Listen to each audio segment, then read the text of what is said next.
చిత్తూరు జిల్లా పలమనేరులో 79వ స్వాతంత్ర దినోత్సవ వేడుకలు శుక్రవారం ఘనంగా జరిగాయి.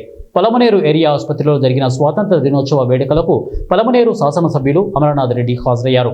ఈ సందర్భంగా ఆయన జాతీయ జెండాను ఆవిష్కరించి వందన సమర్పణ చేశారు. అదేవిధంగా భరతమాత మరియు జాతీయ నాయకుల చిత్రపటాలకు పూజలు నిర్వహించారు.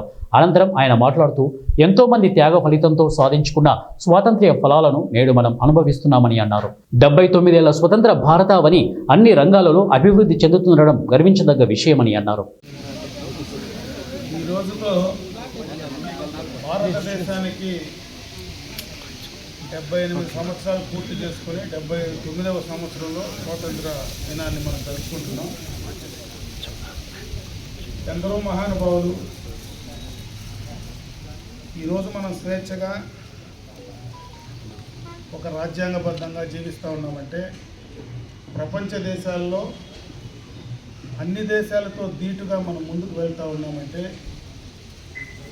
స్వాతంత్ర సందర్భంగా ఎంతోమంది మహానుభావులు అసూలు బాసడం జరిగింది.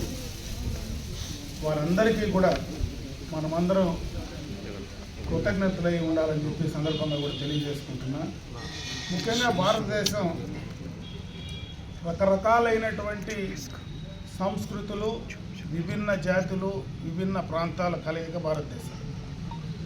ఇటువంటి దేశాన్ని సమైక్యంగా ఈరోజు ఉంచగలిగామంటే దానికి డాక్టర్ బిఆర్ అంబేద్కర్ గారి రాజ్యాంగమే ఈరోజు మన వాళ్ళందరినీ కూడా స్వతంత్రంగా దాదాపు 78 సంవత్సరాలు మనమందరం కూడా కలిసి కట్టుగా జీవిస్తూ ఉన్నాం. బాపూజీ గారు ఆయన అహింసతో ఈ దేశాన్ని